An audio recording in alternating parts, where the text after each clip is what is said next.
Welcome, RPG Limit Break 2025. My name is CC, and I'll be your host for the next run coming up. That's got dangerous butterflies, an important dolphin that has zero lore, and swords that only attack in 4 cardinal directions.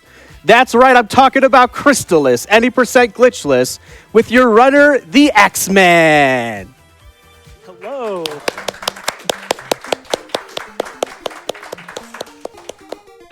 Hi, everyone, and welcome to Crystalis. Or do you say Crystalis? What do you guys say? Crystalis. Crystalis. Okay. Yeah. I thought you said Godslayer. That's right. You know, Godslayer, some people say Godslayer. Tenku Haruka no Sanato, I think. Haruka Tenku. Yeah. Sonata of the Faraway Sky. Yeah. So we have an incentive. I'm the Axeman, by the way. I'm puwexil. UraniumAnchor. And this is TaskBot.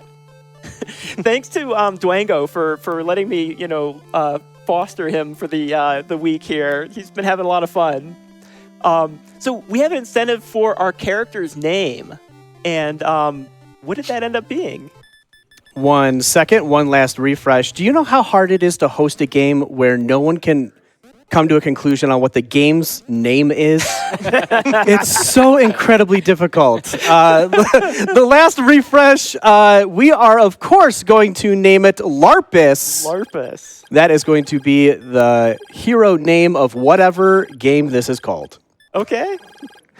If you're not sure, Godslayer is a perfectly acceptable answer. That's right, The Japanese name, yeah. All right, so I'm ready to go. Are we ready to start the time? I'm going to hit it. And So- he'll say when to go, too. Okay. When he comes out of the cryo tube here. Yeah, I guess, you can start the time when we come out of the cryo tube. It's not too much, because our character is frozen in some sort of... And go. Yeah.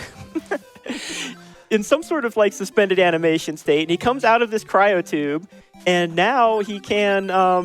I guess we find out that the world is, regressed a little bit. Because this is an action RPG made by SNK, released in 1990, with a very kind of sci-fi style plot where a nuclear apocalypse ended the world in 1997. That was a rough year. Where were you in October of that year?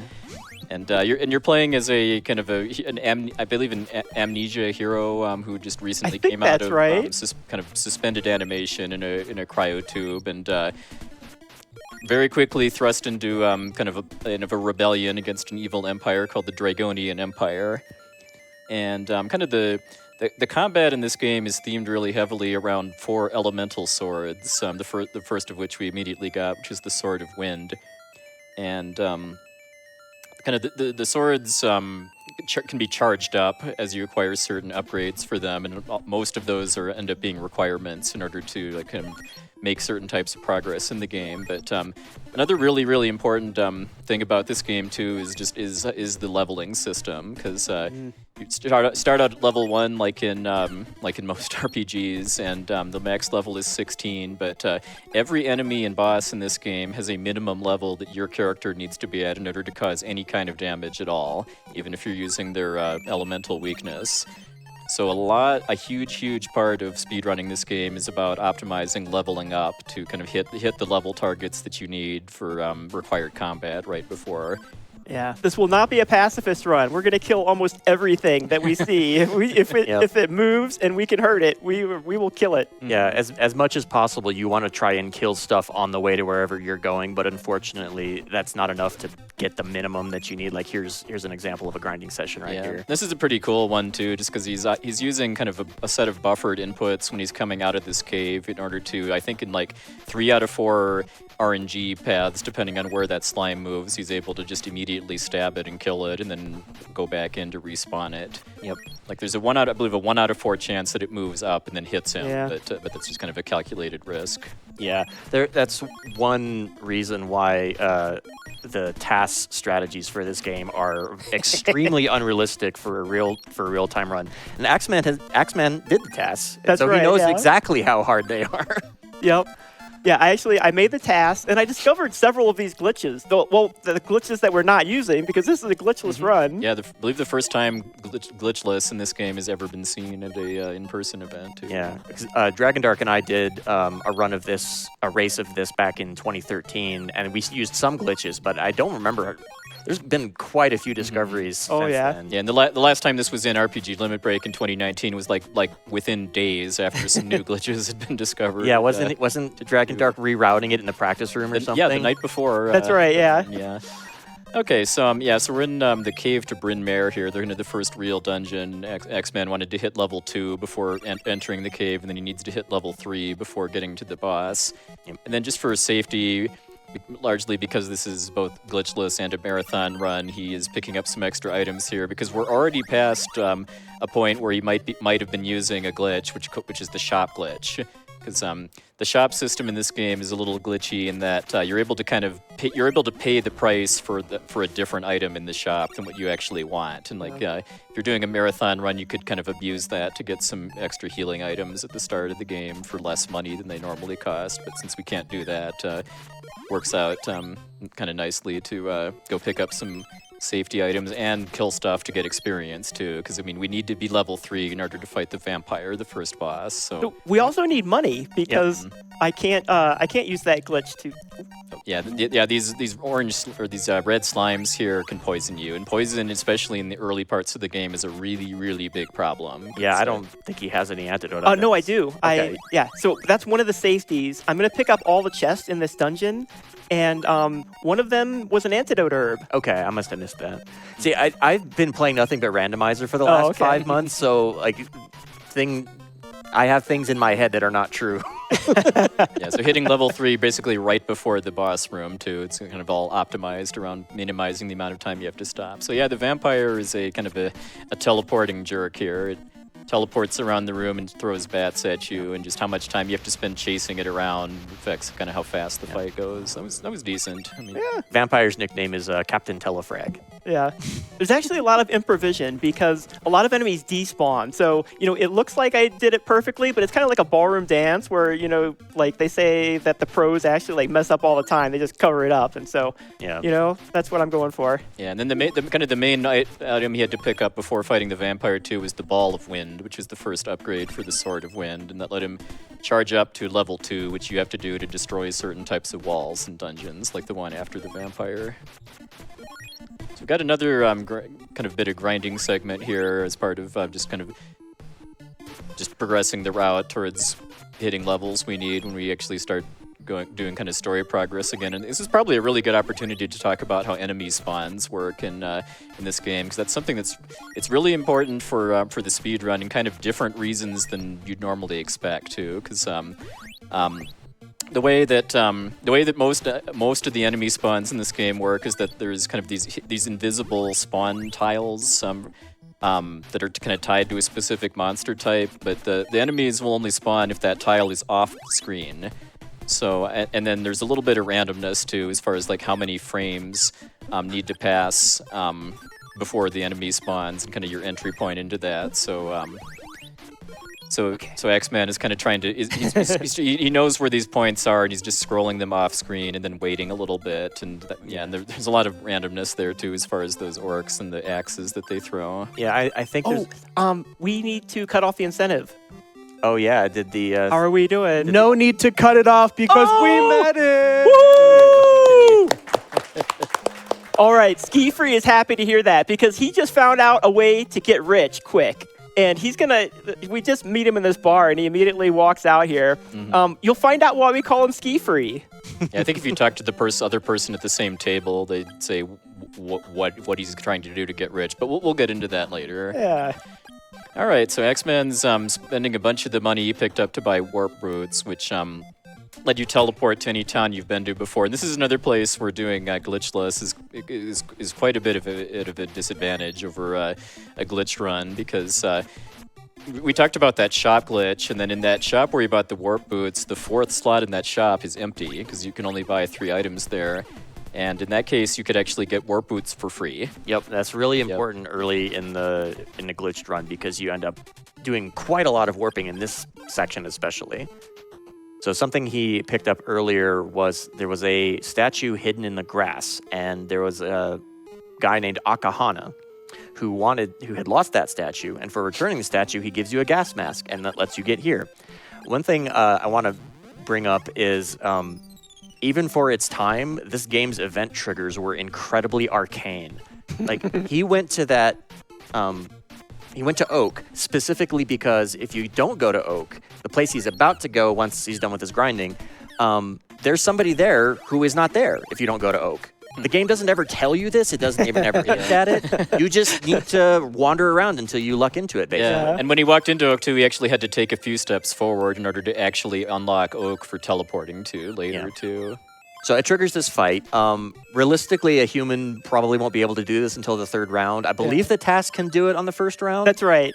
It's not because it mashes faster. Even if you mash as fast as possible, you still can't beat it until the third round.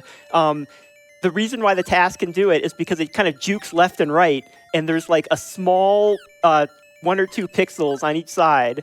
You can beat them on the third round, but it's a lot more comfy on the fourth, just because it'll be faster. I don't have to mash quite so fast. Yeah, this is supposed to represent kind of martial arts training, where you're kind of, the more training you do, the stronger you get, is kind of how I view it. You know, right before that happened, I was thinking, okay, I got to pay attention to what bracelet he won.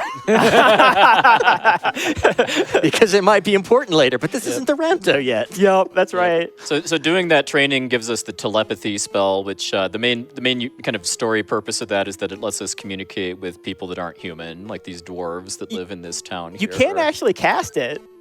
Yeah, it's. And you can use that to get hints, actually. I don't remember if those hints are ever helpful. You can randomly get MP refills from the hints too, but yeah. So yeah, we're doing a fetch quest here of rescuing a lost dwarf child in the poisonous forest here, which is kind of going to give us, right now, I guess, give us 2 rewards. We're going to get the Sword of Fire, the next elemental sword, and then the Insect Flute. How nice of them, too, to give us the... Give us a flute that's going to summon the next boss before giving us the weapon we need in order to fight it. Thanks for saving our kid. Can you go kill this giant monster for us now, please? Yeah. So actually, I kind of messed up. I need to get another level up before we can beat that bug. So I'm going to have to like step out of the swamp. And because I didn't get that level up, I can't actually attack those bugs. Right, yeah. But we're just 10 short here, like 2 so kills or yeah. You need 4 to kill the tomatoes and 5 to kill the boss? Or Yeah, we can fight the tomatoes. So, and that would have been a lot easier, but I'd have to, like, as you can see, like I had to go out of the swamp, which is kind of annoying. So, a little lost there. Not too bad, because I mean we're just gonna go fight this bug anyway. Yeah, this bug is actually one of my favorite bosses in the game too, because I love the visual presentation of it, especially in the cutscene when it appears, and it's the only boss in the game that specifically requires you to use charge shots with your sword too. And this boss is now exclusive to the glitchless category too, because the glitch runs can skip it. You might see it in the rando. Depends. It really depends on if I end up needing to go here. Yeah. So X-Man tried to get into kind of a sweet spot when he played the flute to start the fight, where he's able to hit the weak point for the giant insect without getting hit by its return shots. The real boss are these things that are flying in. Yeah. It's a bird. It's a bird. If you squint, it's a bird. Okay, nice. That was decent. That was pretty clean, yeah. Yeah. All right, and then for doing that, we get the Ball of Fire, which is the first upgrade for the Sword of Fire, and then that lets us melt ice walls in certain dungeons.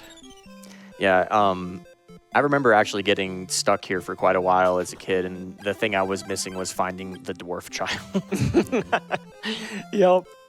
Yeah. In's very important in this run, by the way, too, because like in a lot of RPGs, it's full HP, MP, and status recovery. But your MP, there's not really convenient ways to refill your MP, and you burn through that pretty fast if you're doing the refresh spell to heal too. Yeah, you can buy or find magic rings that will refill your magic to full, but they're really expensive and they're not super common. So it's also a while before he can buy them too. I mean, he'll be finding one relatively soon, but yeah, that's just a kind of a one-off. Yeah, it's been long enough since I've done a non-randomizer category. I don't know how many magic rings this route will end up using. I know when I played it, I want to say it was 2. I don't know what it looks like these days. Well, it kind of depends how I do here. If we take a lot of hits, because our main healing source is this refresh spell. So if I get bopped around a lot, we're going to have to use it.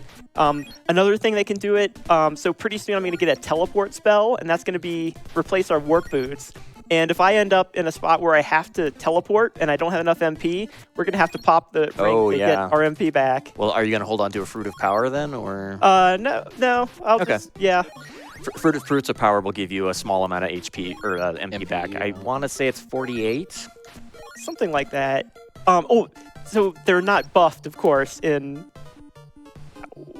Yeah, one of the many adjustments that the randomizer does is it makes, well, I'm going to be playing with this flag off, actually, but most people play the randomizer with medical herbs and fruits of power buffed to give more health and magic. One thing I want to point out quick, too, is you saw X-Man actually come to this area, which is called Mount Saber South, I believe. Yes. It's either south or west. It's an eternal argument. And then he immediately left and then went back in. That wasn't a mistake. That was actually to kind of effectively create an autosave. Yes. Because this game doesn't truly have autosaves, but it does have continues if you die.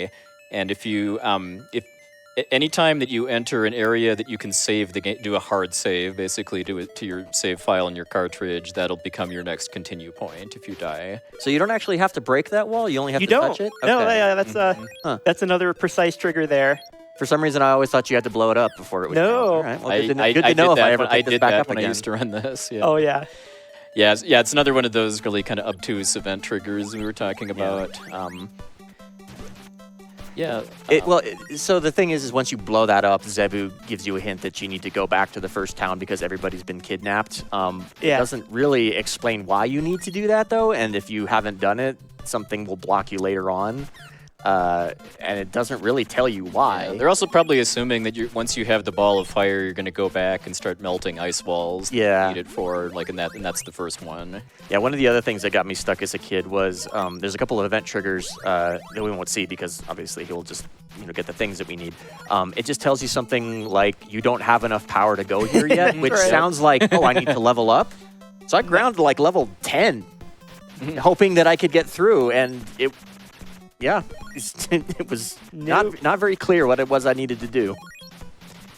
Yeah, so could probably actually get a word or so in from our host too. We're doing this kind of abominable snow zombie grinding segment here, but it's X-Man does not have any armor yet, by the way, too. So he gets hurt pretty badly if he touches these zombies. So I guess why don't we have a few words from our host? A Snow Mountain training montage. Let's get it. We've got because we met that bonus cutscene so quickly. We have a ton of donations here. $25 from Code Gorilla. Good luck to Axe and UraniumAnchor on the upcoming Crystalis doubleheader. Tossing this donation towards the optional cutscenes incentive for Axe's run. We've got to see Ski Free. Oh, yeah. $51 from Silent. Shout out to our host, CC. Thank you so much, Silent. That's love from home. I appreciate you, man. $50 from Dented Razor. Good luck and make TaskBot proud. And a big $200 donation that just says, let's see some cutscenes.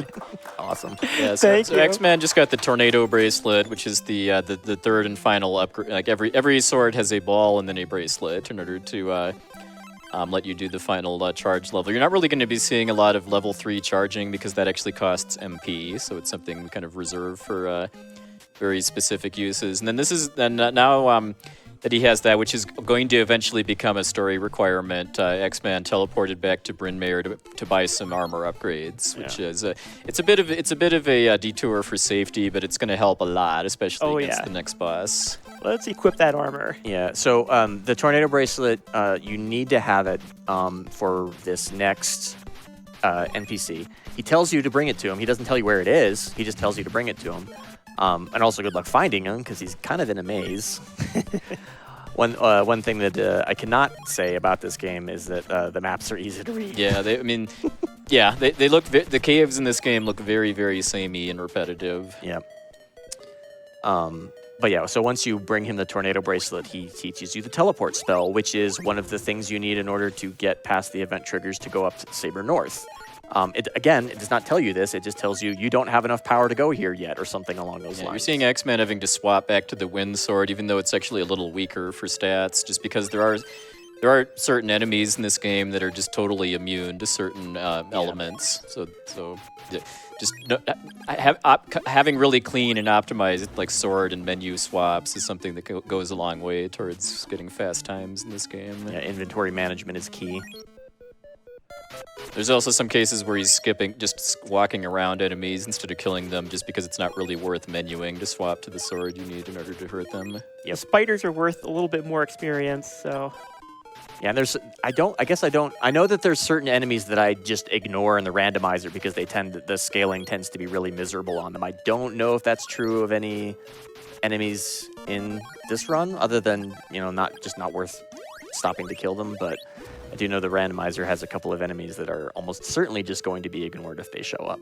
Oh, yeah. So I think we're almost at Tornell now, yep. Yep. And you're going to grab this magic ring. That's the first one you can find. I don't think you can buy them until Chiron? Chiron, yeah. Is the first place you can buy them? Yeah. So, I mean, this run is so fast-paced that we don't really get a whole lot of opportunity to talk about the story and stuff, because there aren't really, like, cutscenes or downtime, but just there's 4 wise people that are really important in the story, and we've met 2 of them now. We've met Zebu, who gave us the refresh spell and some stuff, and then we just met Tornell, who gave us the teleport spell, which is very, very, very important, because now we don't really need warp boots anymore. Yep. But we do need to make sure we have enough MP to cast the teleport spell. Yep. But we got that magic ring, so that's a safety. The magic ring gives us all of our MP back, so it's kind of like an ultimate safety. I mean, I can use it for that MP for healing, for teleport, anything we need it.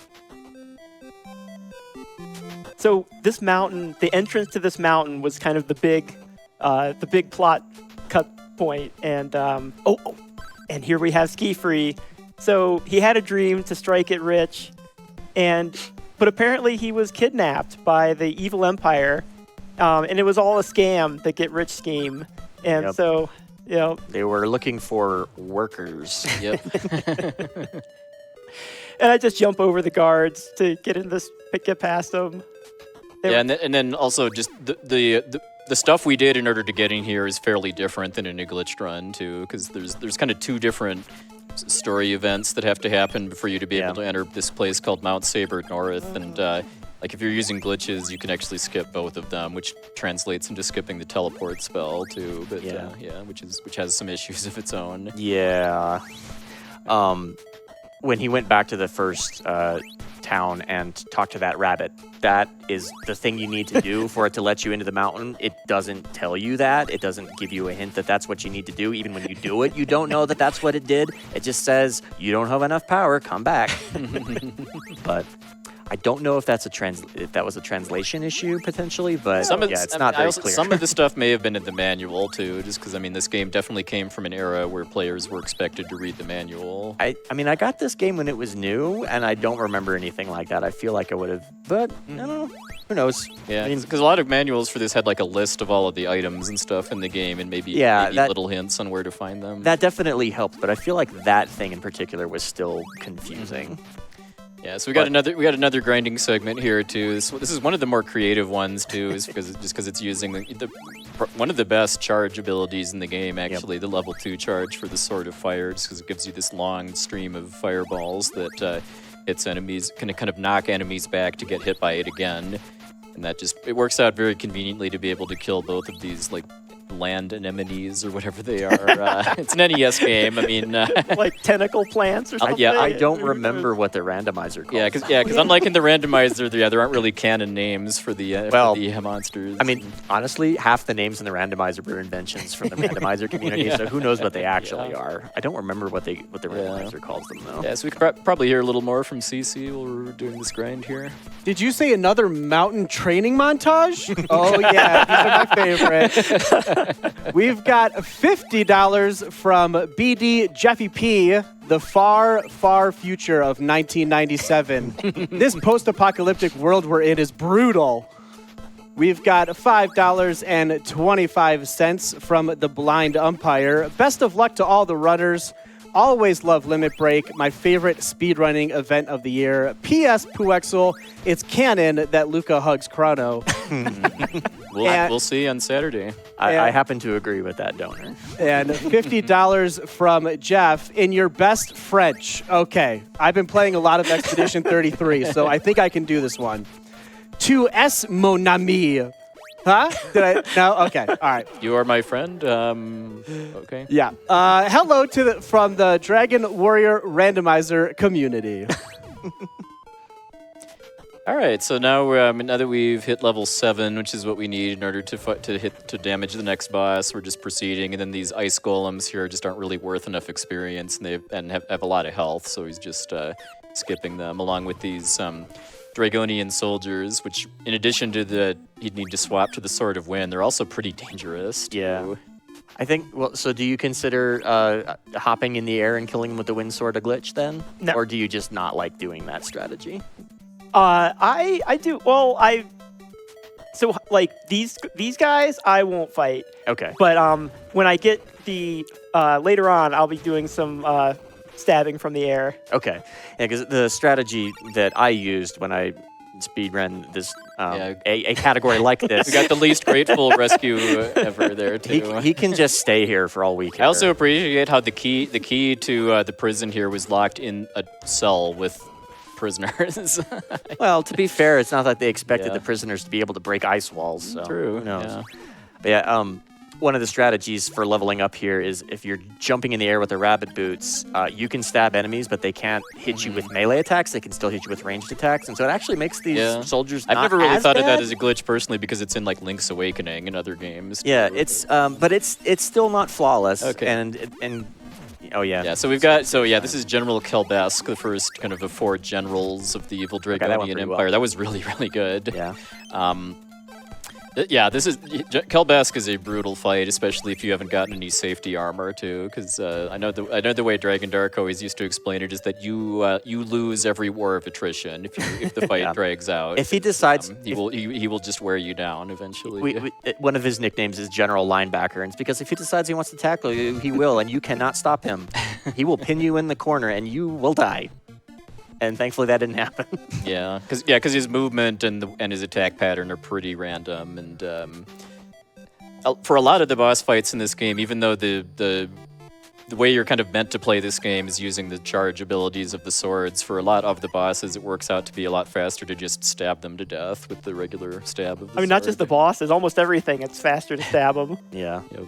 Yeah, there's really only 1 or maybe 2 bosses that you might. I guess I don't know what you use for the pinball boss. I don't know if do you use the bracelet on the pinball I boss? do get the bracelet. Okay. Yeah. Only TaskBot can do it without the bracelet. Yeah. Well, I might have to do it without the bracelet. We'll find out. Yeah, so we're doing a kind of a series of fetch quests involving the queen of this kingdom called Porto, and then this mysterious fortune teller nearby too. Kind of because we're not going to be using a glitch that lets us clip through certain NPC interactions, so we're having to do a quest to get an item called is it the fruit or the flute of lime? Flute. Okay. The fruit is for yourself, right? Fruit, Yes. yeah. Okay, and then the flute And is for other people. Yeah. if you ever need the fruit, you have failed. Well, we'll find out about that pretty soon. Yeah. I mean, I say that having died to that fairly recently. I still say if you need it, you have failed. Okay. Because I do not have the fruit. I have the flute. Yeah. And we're going to use it right here because there's a glitch where you can get past these statues, which is why it's called the statue glitch. But glitch, and we're not doing that. Yep. I will almost certainly end up using it in the randomizer because it actually, one of the many options in the randomizer is to selectively enable or disable certain glitches. The statue glitch is one that really opens seeds up, so most people play with it on, just because otherwise it ends up really restricting where you can go, and it kind of ends up.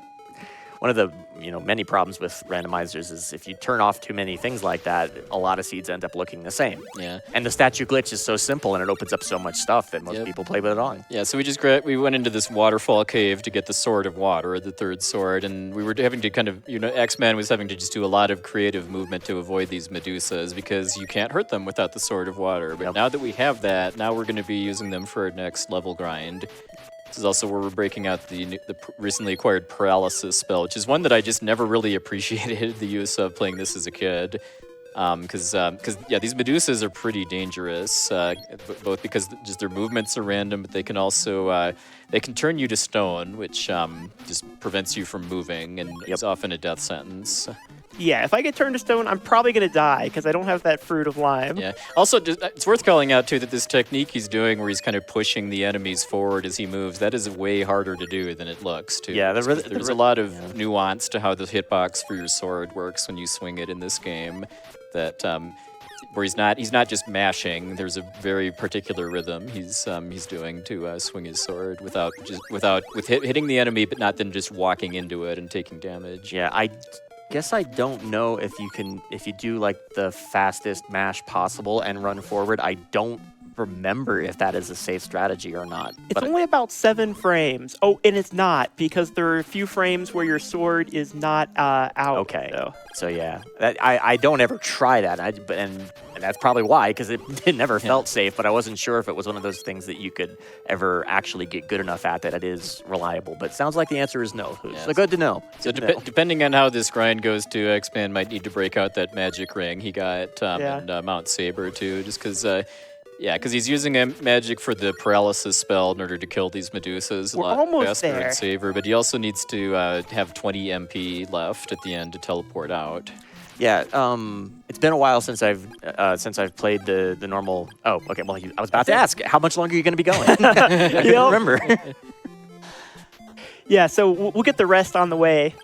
We got a little bit while. So there's like a cave coming up where we have to get the next level, but we got a few more of these guys that are now pretty easy to kill with the water sword.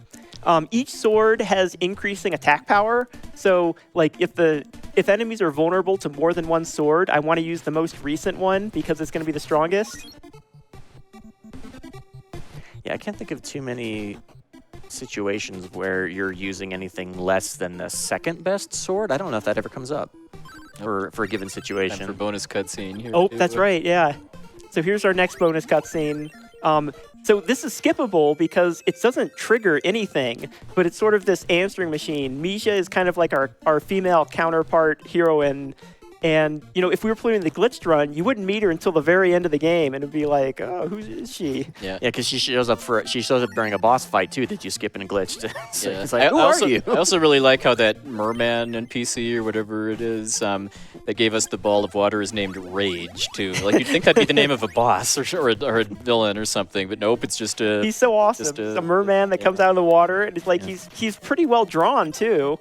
But I don't think they really explain what he's doing there either, ever. I think he... Okay. So we get seeing the paralysis status on us the first time. Right. You'd think that getting paralyzed would prevent you from moving, but it prevents you from charging your sword, which is a really big problem when you have to do that in order to make progress in dungeons. So X-Man, because he doesn't actually have any items or spells at this point to cure paralysis, did an exploit... which, cause this game's very old, and there's some simple things about how it's programmed, and one of them is that you can only have one status ailment at a time, and if you get a new status ailment, it'll overwrite the previous one. So we actually got poisoned intentionally in order to become unparalyzed. Not a glitch. Yeah, not a glitch. Yeah. Right. He said exploit for a reason, not a glitch. Yeah. Creative use of game mechanics. Yep.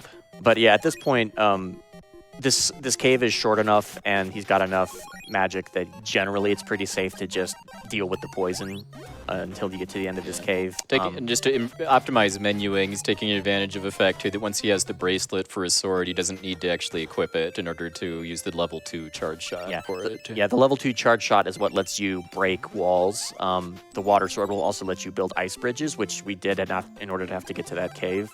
The thunder sword will break iron walls. They look like faces, and I think the manual even said something strange like breaks the face or something like that. I just want to point out too that the whole point of going to that last cave was to get a story item called the Carissa plant. It's actually going to be a while before he actually needs the Carissa plant, but he needs it eventually, so he's just getting it out of the way now and taking advantage of the fact that you can kill stuff on the way there that he's the right level for in order to kind of factor into the leveling route. Yep. Because otherwise, I think the next, I don't even remember what level you have to be to kill the cabbages. I think we need one more.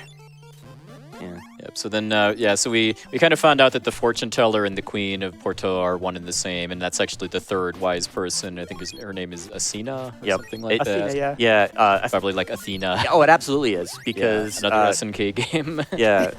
I guess that. Yeah, we'll save it for later. We'll talk about the fourth wise man later. Mm-hmm. But yes, that is absolutely an Athena reference. Yep. If you know the SNK's history. Yep. So then this is another cave we're having to go to get an item called the fog lamp. But this one we need right now in order to progress towards the next overworld area.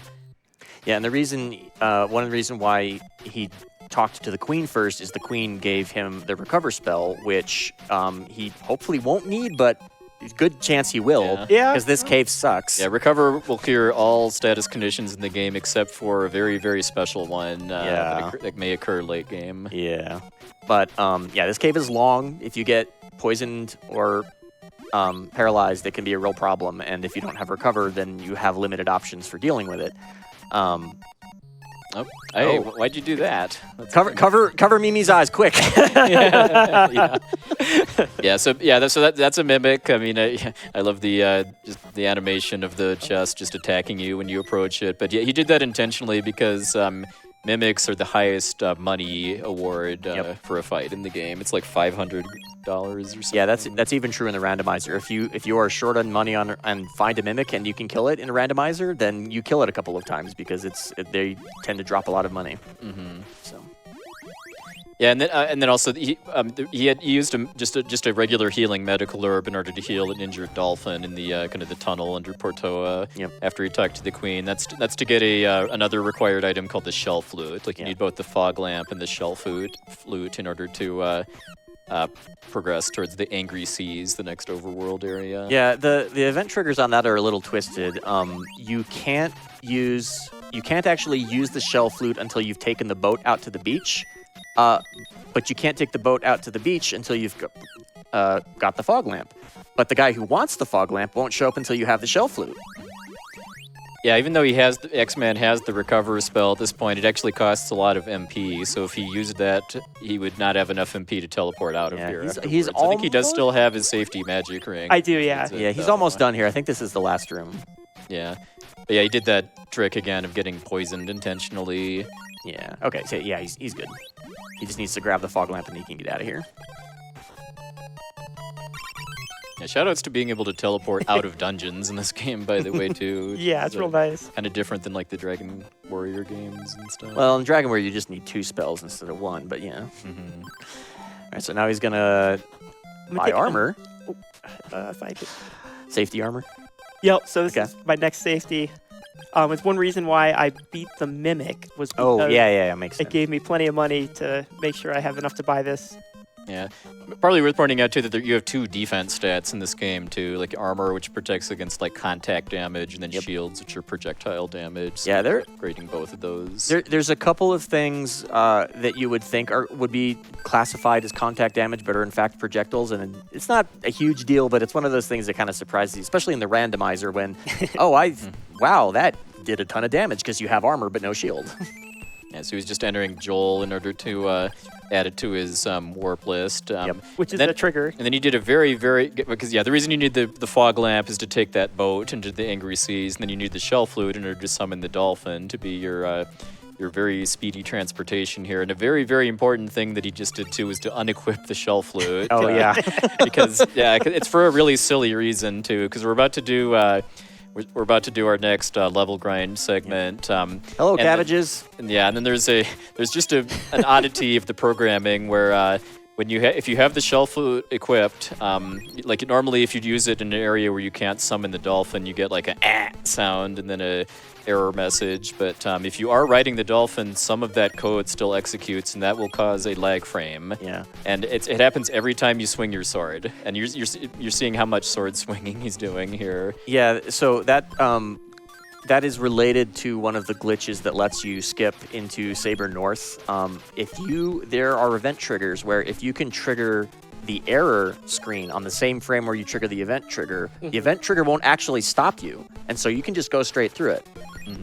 Timing, like I said, it's frame perfect, and obviously we won't see that here. And even there are certain randomizer flag sets that expect you to be able to do that, but I don't think it gets played very much. I don't even know if did any of the tournaments have that on? I don't think so. No, we never play with that on. It's a pretty difficult glitch, and it's one of those things that's like if you ever did have to do it, it's kind of miserable if you're not good at it.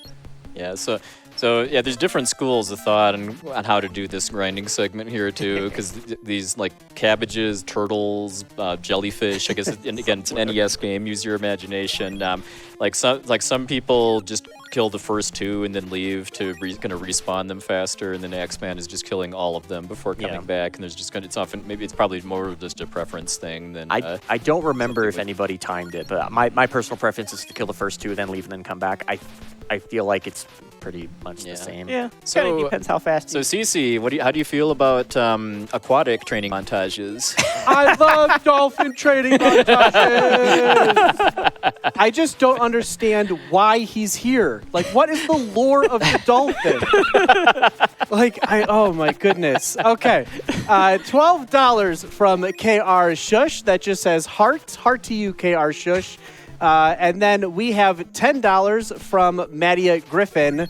When my family rented this game when I grew up, we could never get past Mount Saber. We also didn't know how to save or load the file. So we just left our NES running.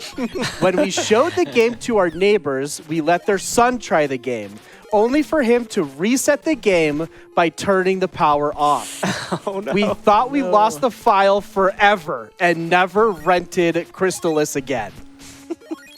So just for people who have never played this game before, and you want to play it legit without save states, the save menu is select and then start.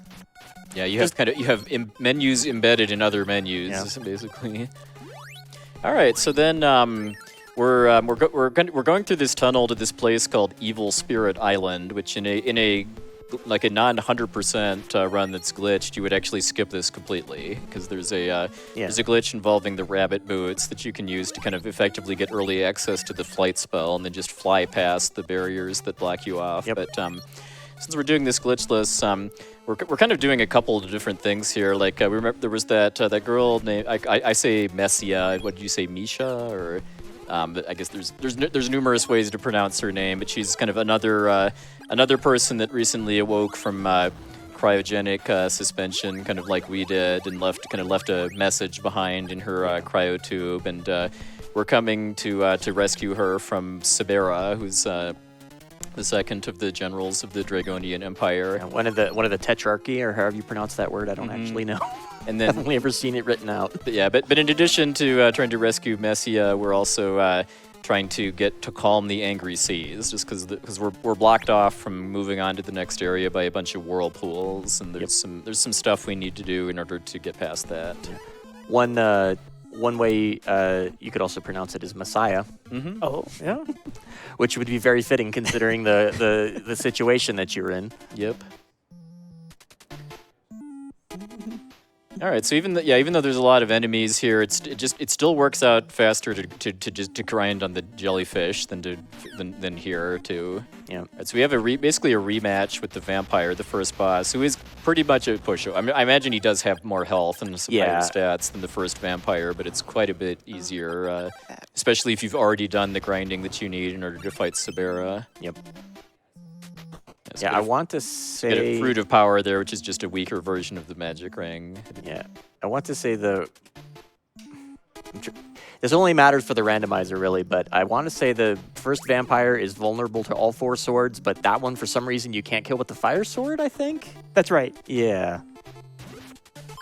Why are you attacking Messia? She's a fake! Oh, okay.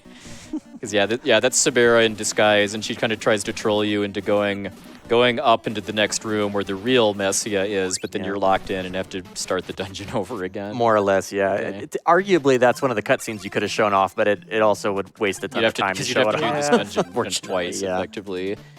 All right, so that was a pretty clean Sabera fight. I mean, Sabera is pretty tanky, actually. Like, he's actually busting out the level 3 charge for the Sword of Fire, which is one of the best attacks in the game. Because like I know in the randomizer, it's if you can use it, it's even better than like the Sword of Thunder. I mean the big reason for that is that it's more efficient. It uses a lot less magic than the Storm and Bracelet. less lag too. Yeah, also the randomizer, the way the swords are balanced, all of the swords are essentially the same power in the randomizer, and it only matters if you have the orb of the bracelet. Yeah.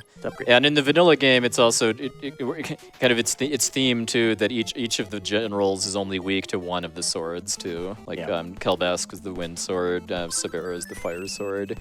So now we're doing some interactions with Kensu, who's the 4th wise man and kind of a little bit of a trickster, in order to calm the angry seas. He's in the Japanese version. He's explicitly a drunkard. For some reason, they the fact that he's like passed out in various places too. Yeah, that makes a lot more sense. I forget the full explanation, but it's one of those things where it's not entirely his fault, but it's still For some reason, they left out that detail for the English translation, but yes, it's pretty obvious that the intent is that he's passed out in the lighthouse when you find him. We just basically did a couple kind of short fetch quests in order to get a golden statue to place on an altar to calm the angry sea. Yeah, so you lets us move forward and also learn the new barrier spell, which is very useful later. I believe Sabera gives you the broken statue. You find the glowing lamp in the lighthouse, and for some reason, using the glowing lamp on the broken statue gives you the gold statue. The gold statue lets you calm the whirlpool, lets you get through here, lets you do this. Yeah, so speaking of Kensu, now we get to play some more tricks with him, where he's in disguise using the spell that he's about to give us, the change spell, where we have to just kind of talk to NPCs and try to guess who Kensu is, and then I don't know if it ever explains to you in any way that paralysis is what you need to use in order to trigger this. I don't know. Yeah, maybe not. I don't think it tells you in any way that that's what you need to do. Yeah, so the change spell lets us just go into disguise as 4 different characters, 3 of which we'll be using here. I like how those guards You're just gonna leave care them there? too. Like I know Dragon Dark's explanation was, well, that's why they're at that gate instead of in Goa Fortress, because they're not good at their jobs. we just turned back into our regular form right in front of them. Yeah. So, and we also we just popped into Goa Fortress too, which is the headquarters of the Dragonian Empire, and we'll be spending a lot of time there later, but for now we're just getting it into our teleport list. Yeah, I don't think that's an event trigger in any way. I'm pretty sure it's just for the teleport, right? That's right, just for the teleport. Yeah, so now we're heading into Mount Hydra, another mountainous area. And I think right now we're basically just trying to find a place called Chiron, which is the secret base for the resistance against the Dragonian Empire. So again, guards that don't really care. Yeah. So he turned into Stom there, and Stom is one of the members of the resistance, which is kind of weird because here he is. Oh, hi, Stom. Yeah, he's not optimistic. Yeah, for some reason... Get the key to Stixie. For some reason, as you leave, if you talk to the guards, they're like, oh, we're rooting for you. Good luck. It's like, well, how do you suddenly know who I am? Oh. But that's meant to be kind of a turning point in the story, where like all of the wise men that you've met so far. Well, I guess I don't think Kensu is there yet, but the other 3 are there, and they're kind of they're trying to pull the forces opposing Dragonian Empire, who probably around now is maybe where we kind of find out too that Emperor Dragon is no relation to the Super Metroid boss, by the way, is trying to kind of resurrect an ancient doomsday weapon called the Tower, which we learned a little about in the prologue to the game. Yeah, so he just picked up the Carissa plant that we picked up much earlier. You need to hand it to the Queen. The Queen gives you the Bow of Moon. The Bow of Moon will not come into play until much later, but at that point, it's...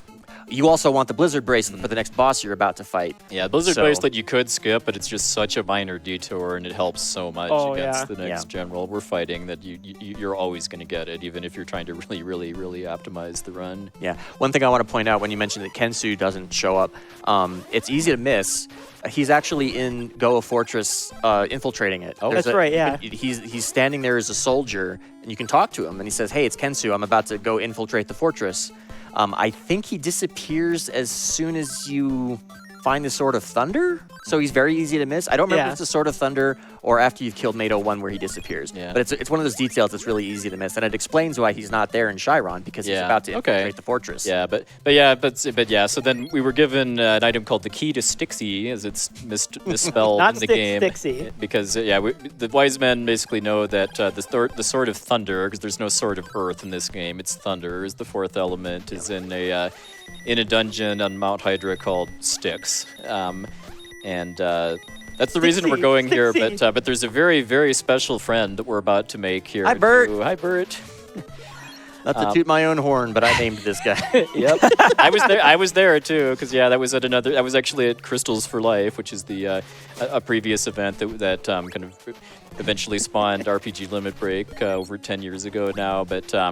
We were UraniumAnchor did a run of this game for that event, and we were doing some practice together, and I came up. I just said, well, this mage that we do all this grinding on, he's so important to the run that he needs to have a name. And then what? And you just said Bert. Bert was the first thing that popped into my head. So that's what he is.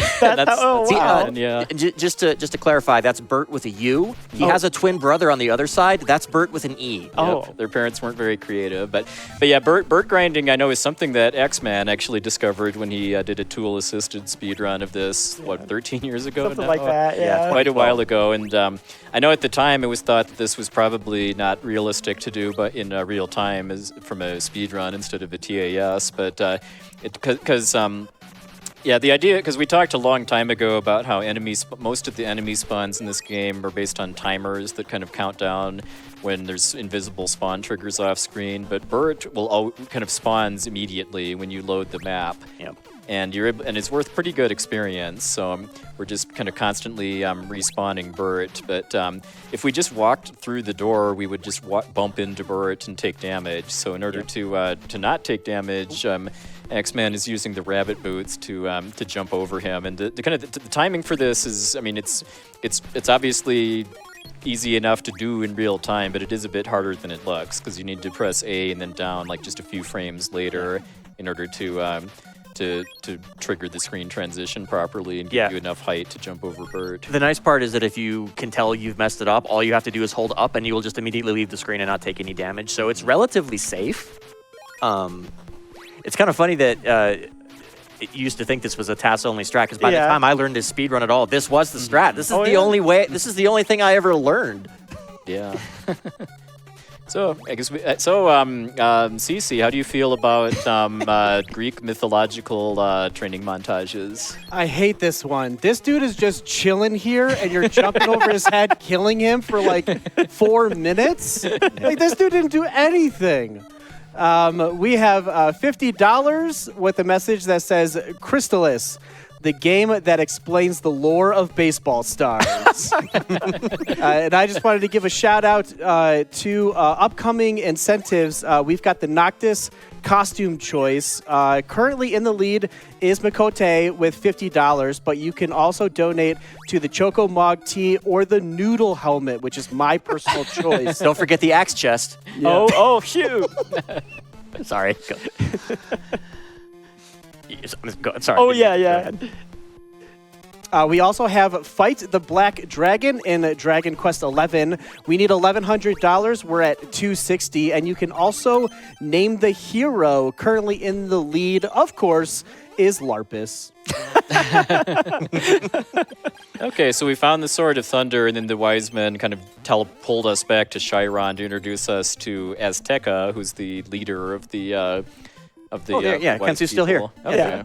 He's about to try and sneak into the fortress. To get more information on the tower, yeah. So we try to head into Goa Fortress, but we don't make it very far because the Dragonian Empire did a pretty competent job of blocking us off by putting this thunder wall, as I call it, there. And then once we find out that we can't get inside, we get telepathically communicated that while we were gone, the Empire attacked Chiron. Okay, so here's our last cutscene, and it's Stom.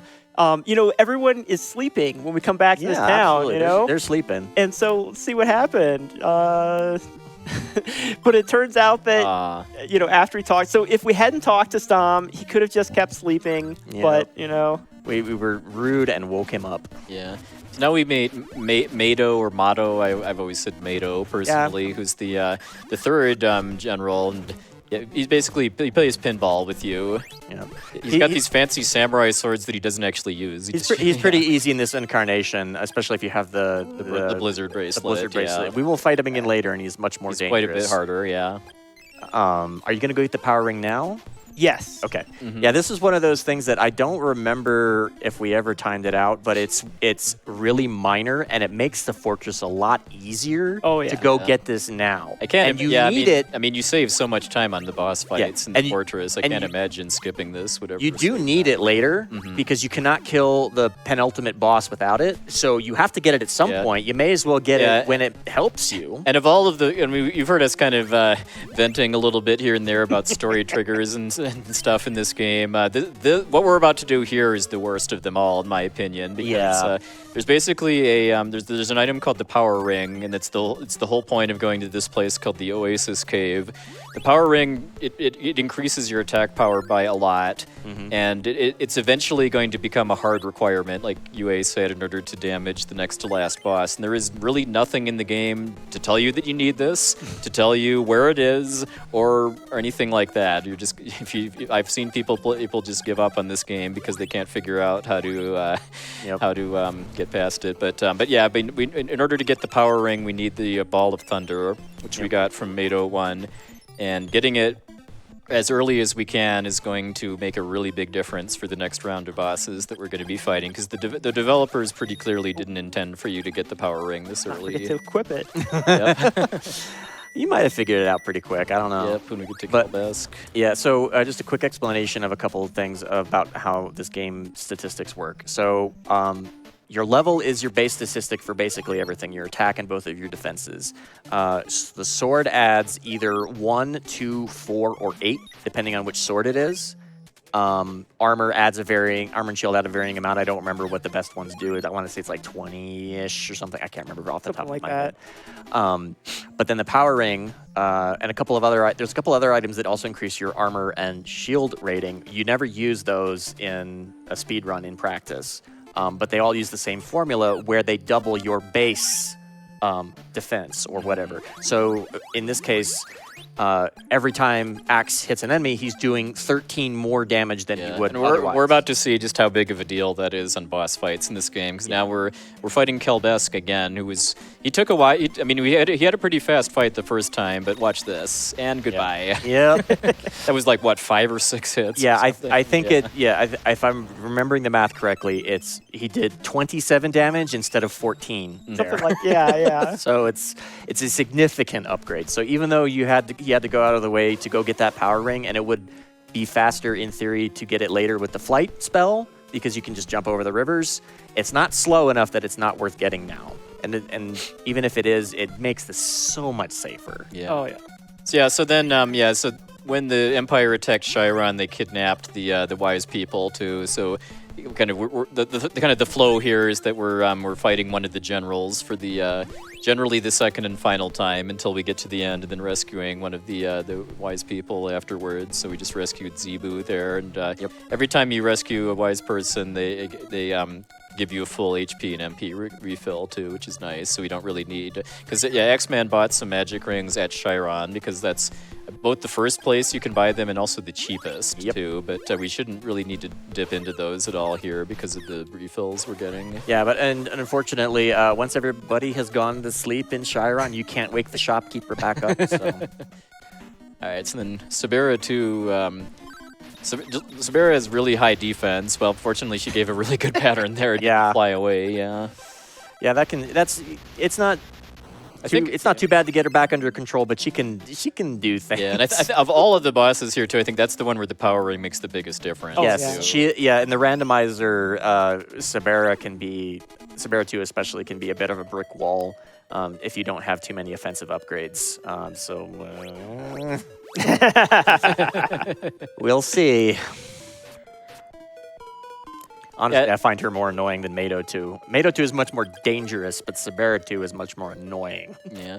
All right, so we got another grind segment here with these spiders. I just can point out that the Axeman's going to be doing some like hugging these walls pretty tightly, and that's again because of needing to get the spawn point for the spiders off screen for a certain number of seconds in order to get them to spawn. Yeah, I don't remember if correct me if I'm wrong, but I think it only checks if they respawn in some fixed number of frames. That's right. Yeah. There's like this and if counter. if they're not off screen when that counter ticks down, then they don't respawn. Yeah. And even then, I think So it's if you're not just a hair guaranteed. too early, then you lose. Basically. That's right. Yeah.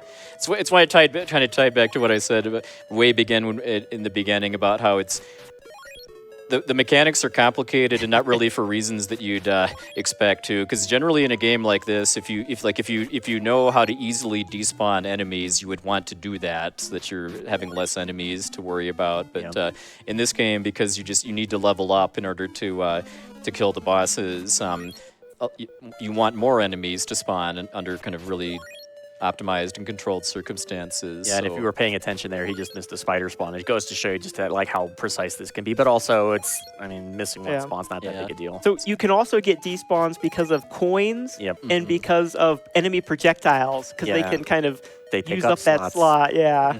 Yeah, I don't know if you need the money at this point. I'm pretty sure you're only getting it to... That's right, yeah. To make sure that the spiders continue to spawn. Yeah, we could potentially buy some stuff later on, but...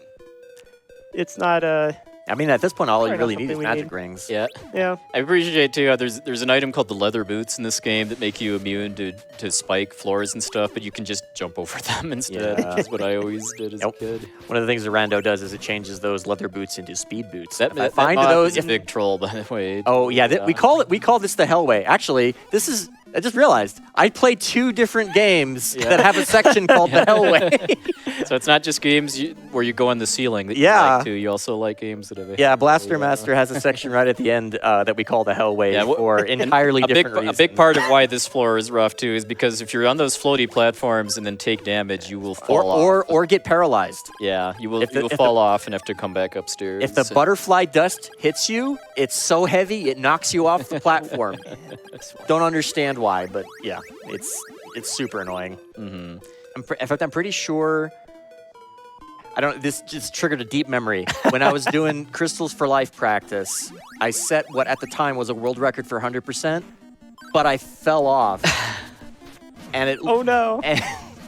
Oh yeah, Mado 2. Okay, good. Okay, He gave that was a really good pattern. That was pretty nice. Yeah. Because Mado 2, you're in a bigger room and he moves a lot faster. So how fast that boss goes largely comes down to just luck, as far as how cleanly Mado's movement overlaps with your Blizzard spell. Yeah, he basically ran right into it. So that was about as optimal as you can ask for, really. Oh yeah. Yeah, that was really, really fast. So we've beaten 3 of the generals for the second time, but there's a 4th one that we kind of haven't seen yet that we're heading to now. Oh yeah, you want to explain these skeletons? So if you hit these skeletons, normally they fall apart. You can't hit them for like a second or 2, but if you paralyze them first, for some reason they don't fall apart. And so, like that right there, yeah. So if you paralyze them first, they're actually pretty good to kill for experience because they're not that dangerous and you don't have a whole lot of health. But at this point, like the scaling that they programmed into this stuff, pretty much everything gives you a decent amount of experience at this point. I think there's only one more grinding session really. It's the Scorpions at the end because you only need 14 to kill Mado and Carmine. He will need. I think it's 15 for Dragon 1, I think. You need 16 for Dragon 2, but I think you kill a couple Warlocks or something in the crypt, right? Yeah. Okay. Yep. Okay, so this is the one boss that you don't have the bracelet for, because for whatever reason he gives you the bracelet that he's weak to, which is a little. He could. I could. Yeah. All right, so that's right. Because the bracelet. Sorry, the bracelet's in the chest behind him. He doesn't. Yeah, so this is Carmine, the strongest general and power ring. He can get a little squirrely sometimes if he flies away instead of just starting off with a spell. And he can also do the worst thing to you, which is to turn you into a slime. An Athena slime. Yeah, even worse. Yeah, and because you could have met Kensu before you find Carmine, and Kensu got slimed by Carmine. This is what you get turned into if you hit you with the slime. And X-Man actually chose to skip getting the Storm Bracelet, which is the max power sort of thunder spell, just because even though it's not that far out of the way, it's just there's faster strategies without it. Yeah. And oh right, I was trying to think why you came back here. So there's one more critical item on Hydra that you cannot get without the flight spell, and it's another one of those things that the game doesn't. I think it tells you about it in the instruction manual. I don't remember how much detail it goes into. But at best it tells you it exists and maybe what it's for, but not where it is. It doesn't. Nothing in the game tells you that this is up there. So we're looking for the Bow of Sun, which is it goes with the Bow of Moon. We got about 15, 20 minutes or so ago to let us into the first part of the end game. And now that we have the flight spell, the last spell in the game, we can go over like rivers and pits and also enemies too, because we're not projectiles, but anything that counts as a melee attack, you can just fly over. But that's one of the weird things. For some reason, this mace counts as a ranged attack, and so you can't fly over it. I don't know why. It drives me up the wall every time.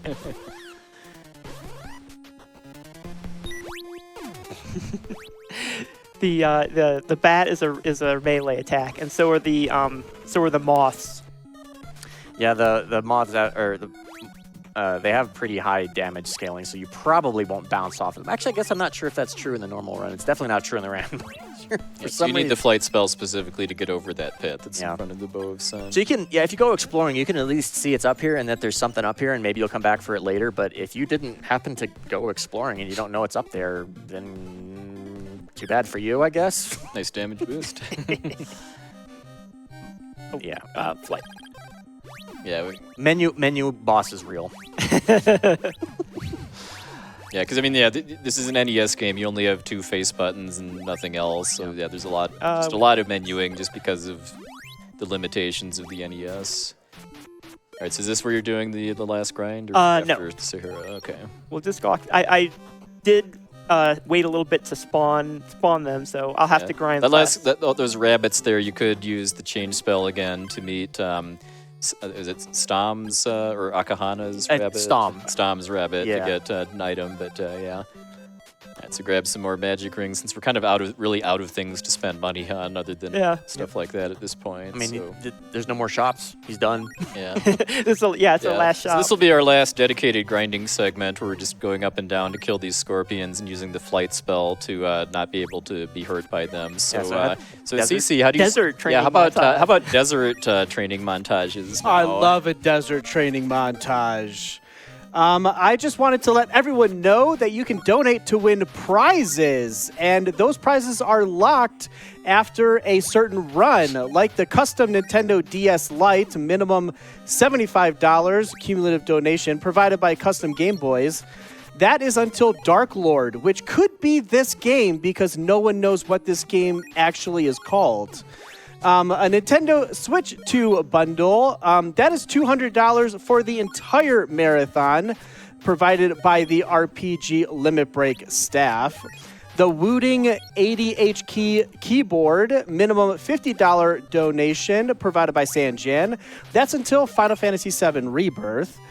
And then coming up really soon until the Monday save point is the Final Fantasy I NES, minimum $15, provided by Mizuki Bara. Golden Sun print, minimum $5, provided by Subconscious Realms. Golden Sun wooden case replica, minimum $25, provided by Pigmented. And Octopath Traveler 2 PC key, minimum $5, provided by Possum Coffee. Octopath Traveler PC key, minimum $5, provided by Possum Coffee. And the Octopath Traveler Tressa Cross Stitch, minimum $5, provided by Possum Coffee. All those until the Monday save point, which is coming up right after. Say hi to, don't blink. Say hi to the evil emperor, and say bye to the evil emperor. Goodbye. Both powering and also he doesn't have iframes during certain parts of his attack cycle. Yep. So so we came to this pyramid. I kind of forget why, honestly, story-wise, but looking for Emperor Dragon. But yeah, we seemingly slay the evil emperor and then meet Azteca, who's hurt for some reason, and then gives us the bow of truth, which we're eventually going to need to fight the emperor again. Shout outs to this music, by the way, is my favorite part of the soundtrack here. I just kind of love how you have a Egyptian theme that's also has a finality to it because it's for like the end game. All right, so this is why we need the bows of sun and moon. Good luck figuring that out blind, but you shoot them to destroy. No these shots. Very nice. Oh, huh. Nice. So this is the Royal Crypt, kind of the first half of the final dungeon. And these are warlocks, and these are awful. Because that ring of magic that they show at you can turn you into an Athena slime, like Kenzu. Yeah, did you even pick up anything that can cure that? No, we do have, you get one from one of the bosses. Oh, that's right, yeah. The fruit of Ripon is the only way to cure being a slime. The recovery spell will not The slime is technically called a nooper. How do you spell that? N-U-P-E-R. Well, it's Ripon backwards. And so, okay. Ripon backwards, yeah. All right, so Axeman used the warlocks to level up to 16, which is max level. Yep. But you need to be in order to. Hey, we just slew you. Who are you? I don't know that they ever really explained this adequately. It doesn't make any sense. Dragon, we used the bow in order to reveal Dragon's true form, and now we get the. And now we get the best pattern. So much. Yeah, this is a very, very random fight. Okay. Oh, never mind. I don't hate you anymore. Yeah, he didn't open up twice in a row. Oh, hey. never mind. I Hey! hate you. Just in case it wasn't clear, that boss is RNG hell. You can manipulate him to some extent, but it's not guaranteed by any stretch of the imagination. That was a really good pattern. That was only one bad cycle, and it was a fast one too. Yeah, and it was because I took he can float around and use other types of attacks, but yeah, the popcorn attack is the worst because it lags the game to hell. Yeah. So we basically find out that the Emperor and Azteca, the leader of the Wise Man, were actually one and the same. So we kind of unfortunately slew Azteca too. But then the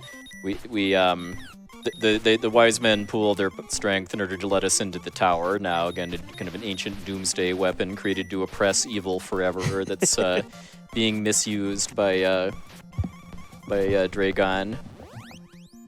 So I know there's a kind of semi-recently discovered glitch that lets you skip a couple of these floors. But since we're not doing that, we have basically just several waves of both brown and silver robots that we need to destroy in order to kind of open the path to the next floor. Yeah, I just want to mention, this strategy is really dangerous. The barrier is not absolute, and if the shot happens to spawn inside of you when barrier is not actually protecting you, these things do a ton of damage. Yeah, and I think if you bonk into them, it still hurts. Yeah, too. I don't think you have it. Do you have an opal statue? Yes. Okay. Oh, but you don't have it equipped. I have to equip it. Yeah. Yeah. Yeah. The opal statue is kind of a re-raise item. Wow. I'm about to see. Yeah. I'm glad I reminded you. I'm sorry, but I'm glad I reminded you. Die. Yeah, but if you equip it, it refills your health and gives you a couple seconds of invincibility if you die. Life 3. Yep. So yeah, like casually, the kind of the intended strategy here is to use this max power of the Sword of Thunder, which is a full screen thunderstorm attack that causes a lot of lag and uses a lot of MP. Yeah. So Axeman's just doing this stabbing strats anyway, which like UA said, it's pretty dangerous. But especially if you're able to kind of pin all of the robots and as they spawn, it's pretty fast too.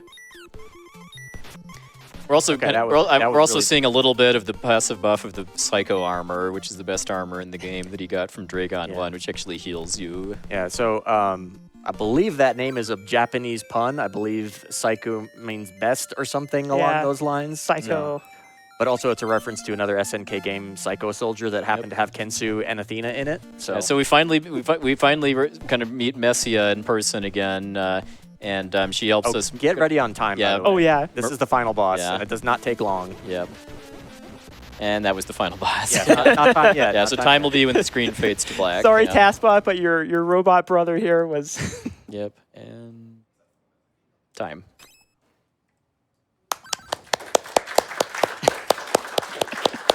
Yep. So yeah. So I guess to wrap it up, yeah, we kind of merged our swords together to create the Crystalis Godslayer sword, however you choose to say it, and which is what we use to destroy Dyna, which is the CPU for the tower. Yep. We have now saved the post-apocalyptic world from an apocalypse weapon. Go figure. I still don't think I understand. I've been playing this game for 35 years. I still don't understand the plot. Is there going to be like another apocalypse or another end day? Yeah, I don't remember if they ever explain exactly what it is that the tower is supposed to be protecting people from. Because in an intro they talk about it like, oh, it's to. We've realized the mistakes we've made. This will prevent us from making more mistakes. But then when you actually play the game, it's a doomsday weapon. Yes. I like the artwork for this ending too, as far as having kind of these. I don't know if they're like flashbacks or like just showing what other people are doing at the time, but I think it's really nice artwork for an 8-bit NES game. Yeah, for sure. Mm-hmm. Yeah, if you paid attention to the text boxes during the tower section, there's a huge backstory dump. But even then, I still don't fully understand it. Mm-hmm. This is a very, very short ending, by the way, too. We have an important shout out at the end of the credits. Oh, but I guess absolutely. how about other shout outs? Anybody? Oh, You got shout outs, TheAxeMan? Or? I got a shout out to my family for letting me come here first, especially my son, the Hatchet Boy, and also Dwango for letting Taskbot. Jeff Peters! And you guys for joining me. Yeah, and my pleasure. Thanks for the everyone in the rando community who donated for the incentives and showed up and watched. Yeah, it was so much. It's been so great, and everyone on staff here at RPG Limit Break. It's been really cool coming back here again. Mm-hmm. Yeah, that was a clean run too. I didn't really see any like real issues. 111 is it was a pretty good time, and I spent some extra time doing those doing ski free and stuff too. Oh man. That's true. If you don't mind me asking, what is your PB? It's something like maybe about another minute faster than this. Okay, Like not, so yeah, not that's a whole lot. That's Yeah. really clean for this game. That's like this game can. Yeah. If it decides it wants to mess with you, it absolutely yeah. will. So only being a minute short of your PB is really nice. Yeah. The world record is something like 104 by Overswarm, and Overswarm and is of a course- monster at this. Yeah. Oh yeah. So any other shout outs or anything before? I think I'm good on shout outs. Yeah. Well, I'm going to save my shout-outs for after my run, if you don't mind. Oh. Yeah. So we've had one run of a beautiful fast-paced NES action RPG. How about another one? What about Second Breakfast? Oh. Yeah. Stay tuned. We'll be right back.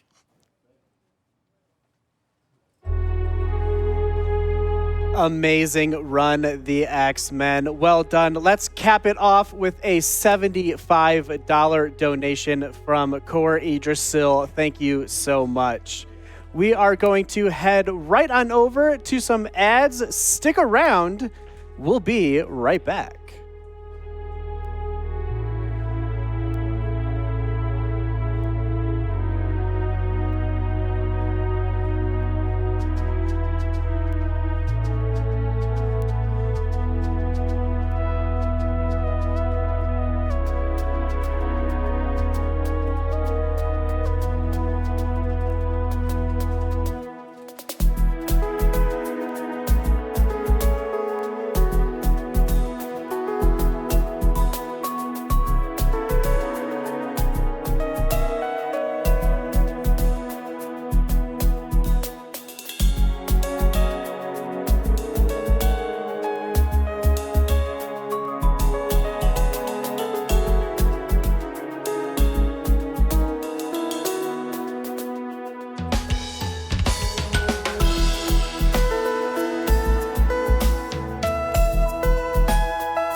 RPG Limit Break 2025 is coming to you live from Denver, Colorado, where we are raising money for NAMI, or the National Alliance on Mental Illness. NAMI was formed in 1979 as a grassroots advocacy organization by a group of parents whose children suffered with serious mental illnesses, and they have maintained that focus to this day. You may have noticed us talking about incentives and prizes. This means that via your generous donations, you get to potentially name characters, make our runners complete difficult or ridiculous tasks, or help pick which story you get to see in certain games. You can also become eligible to win numerous prizes donated by community members. Remember that 100% of your donations go directly to the National Alliance on Mental Illness.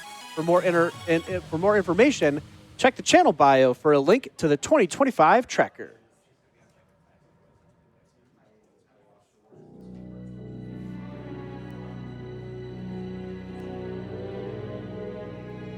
And as a reminder of those upcoming incentives, you can choose Noctis Costume Choice. Currently in the lead is Makote with $50. Right behind is Chocomog Tea and my personal favorite, the Noodle Helmet. You can fight the Black Dragon in Dragon Quest XI. Shockingly, we need $1,100, currently at $260. You can also name the hero. The Marathon hero Larpus is currently cleaning house at $46. Saul Goodman is right behind at $10.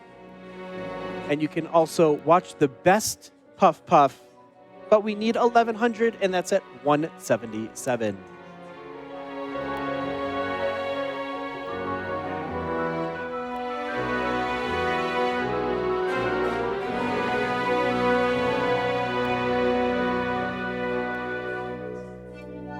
I want to show some love for our community artist, LLK, who designed the RPG Limit Break logo, and Mega Weasel and It's Casa, who are responsible for designing several of the emotes, which you can access by subscribing to RPG Limit Break's channel.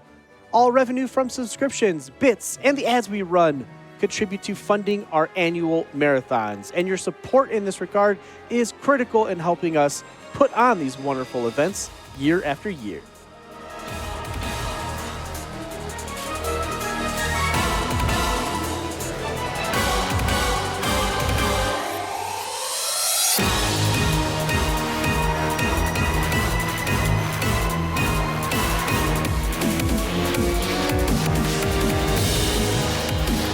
We've got $50 from Code Gorilla. Here's $25 for the great glitchless Crystalis run we just saw, and $25 more for the great Crystalis randomizer run we're about to get.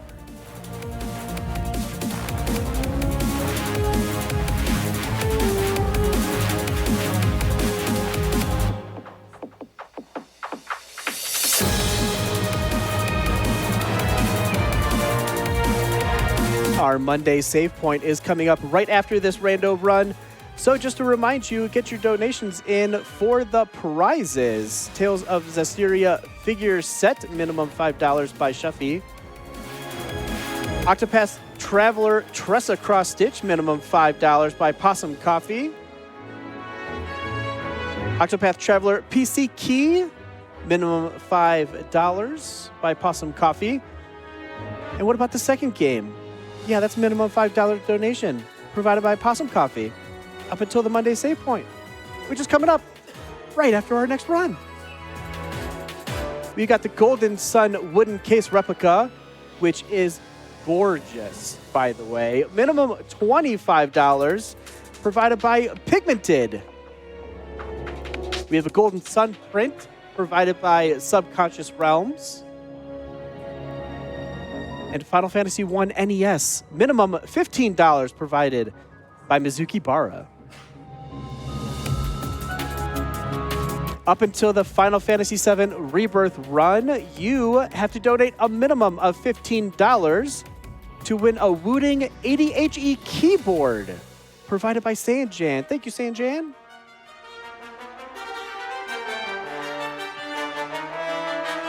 Cumulative donations up to $75 get you into possibly winning a custom Nintendo DS Lite. provided by Custom Game Boys. That's until Dark Lord. And throughout the entire marathon, a minimum donation of $200 gets you in the running to win a Nintendo Switch 2 bundle provided by the RPG Limit Break staff.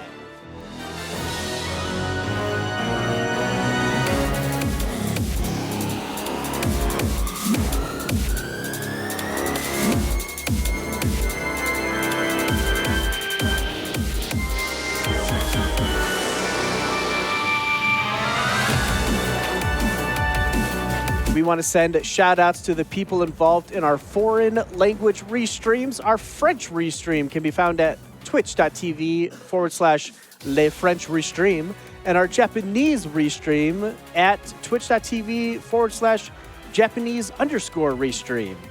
If those restreams can help you better enjoy the marathon, please go check them out and send them some love.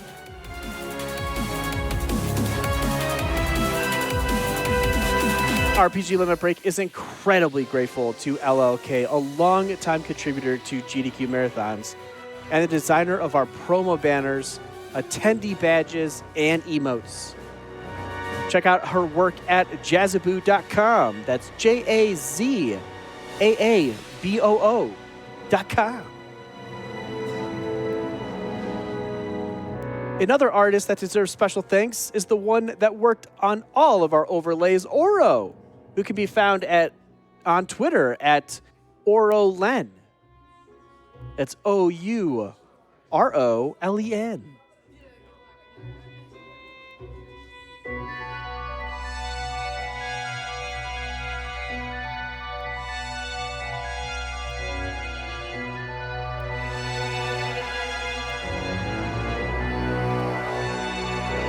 Dragon Roast Coffee is a small, passionate team of coffee roasters that are dedicated to making coffee for gamers and the gaming community. Visit their website at dragonroast.coffee and enter the promo code RPGLB25 at checkout for 10% off your order. In addition to their coffee, you can also purchase an exclusive dual-insulated RPG Limit Break tumbler available only for this event.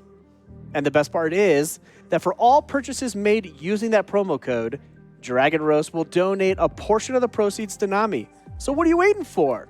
Get out there and fuel your adventure with Dragon Roast Coffee today.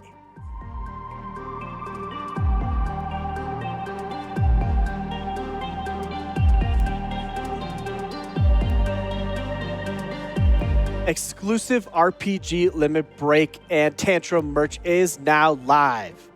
Shop the RPG Limit Break collection featuring shirts, the Mimi plushie, and much more.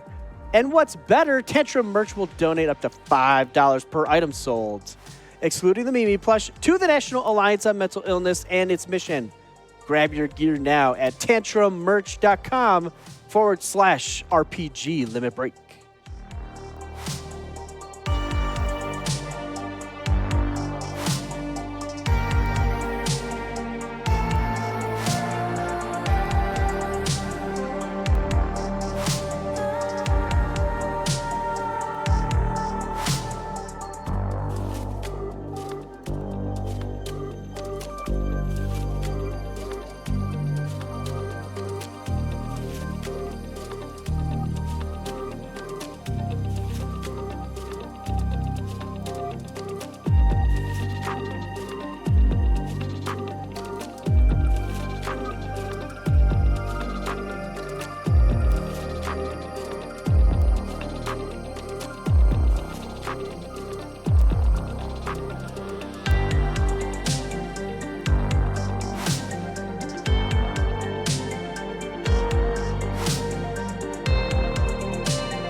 In an effort to support the mission statement of NAMI, we'd like to encourage our viewers in chat and our donors to avoid using mental health-related pejoratives when describing situations that are extraordinary.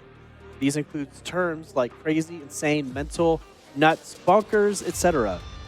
We ask you to be mindful of the specific language you use, as many people do not realize these are pejoratives. Instead, consider substituting them with words such as amazing, ridiculous, wild, or bananas. We greatly appreciate your cooperation with this and hope that you can carry this forward in your everyday lives.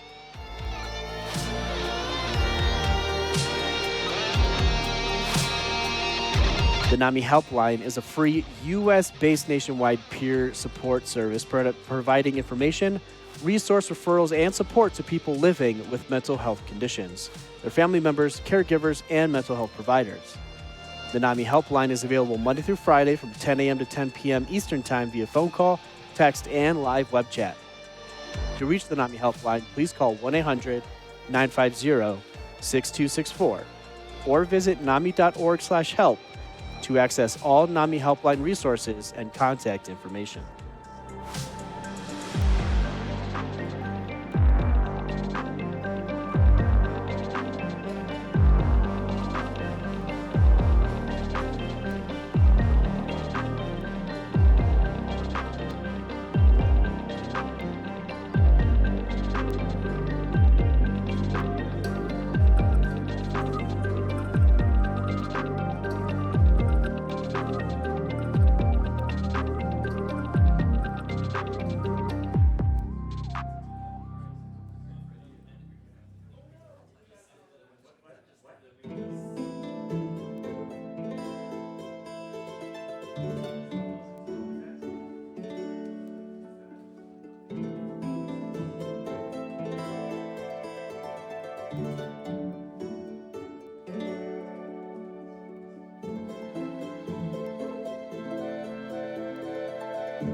We've got a $50 donation from Grumpy Tiger that says noodles.